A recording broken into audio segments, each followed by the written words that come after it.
সম্মানিত দর্শক, প্রিয় দিনী ভাই ও বোনেরা, আমি আপনাদের একটা কথা বারবার স্মরণ করিয়ে দিতে চাই। যেমন আমরা যে অফিসে চাকরি করি, সামান্য ব্যবধানে চারজন লোক আমাদের ছেড়ে চলে গেছেন। তাদের তো চাকরি করার আরো বয়স ছিল, এক বুক তাদের স্বপ্ন ছিল, তারা সুন্দর একটা পৃথিবী নির্মাণ করবে, রচনা করবে। কিন্তু আল্লাহ তাআলা তাদের সে সময় দিলেন না, সে সুযোগ দিলেন না। সময় থাকতেই তাদের চলে যেতে হলো আখিরাতের অনন্ত ঠিকানায়। আমরা সবাই তাদের মাটি দিয়ে আসছি, একটা বারও আমরা স্মরণ করি না এই মাটি দেয়া এখানেই শেষ নয়, এই মাটিতে আমাদেরকেও ফিরে যেতে হবে।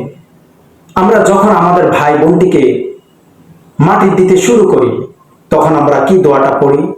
মিনহা খলাকনাকুম, আমাদেরকে এই মাটি থেকে সৃষ্টি করা হয়েছে। ওয়াফিহা নুঈদুকুম, এই মাটিতেই আমাদের ফিরে যেতে হবে। ওয়া মিনহা নুখরিজুকুম তারাতান উখরা, আবার এই মাটি থেকেই আমাদেরকে পুনরায় জীবিত করে হাসরের মাঠে আমাদের উত্থিত করা হবে, বিচারের জন্য আল্লাহর কাছে দাঁড় করানো হবে। তখন আমাদের পৃথিবীর এই কৃতকর্মের হিসাব, জাগতিক সকল নেক বদের হিসাব আমাদের দিতে হবে। যাদের নেকের পাল্লা ভারী হবে তারা এন্টার ইনটু দ্য হেভেন, তারা সানন্দে হাসতে হাসতে জান্নাতে চলে যাবে। আর যাদের বদের পাল্লাটা ভারী হবে তারা কাঁদতে কাঁদতে এন্টার ইনটু দ্য হেল, তাদেরকে জাহান্নামে প্রবেশ করতে হবে। সেই দিন যারা জাহান্নামে প্রবেশ করবে তারা কত দুঃখী না থাকবে, কত কষ্টেই না তাদের জীবনটা অতিবাহিত হবে। সেখানে সুম্মা লা ইয়ামুতু ফিহা ওয়ালা ইয়াহইয়া, সেখানে তারা মরবেও না, বাঁচতেও পারবে না, এমন একটা সিচুয়েশন তাদের তৈরি হবে।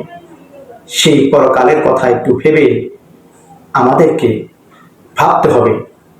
সেই পরকালের কথা একটু চিন্তা করে এই দুনিয়াতে আমাদেরকে সংযত হয়ে চলতে হবে।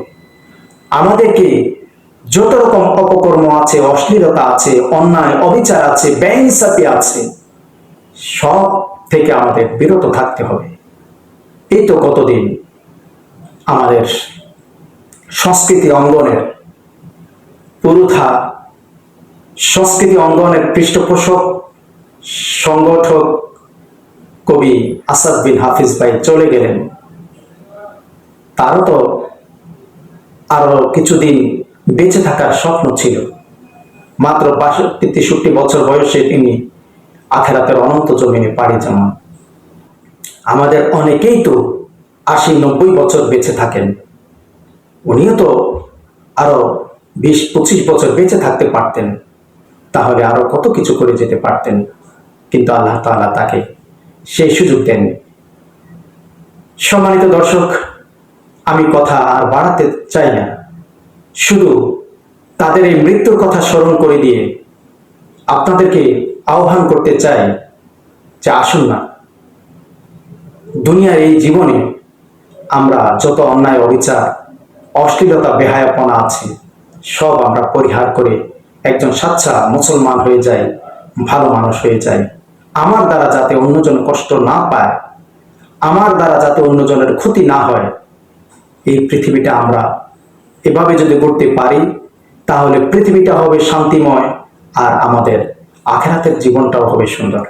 আল্লাহ তাআলা আমাদের সবাইকে এই কথাগুলো আমল করার তৌফিক দান করুন।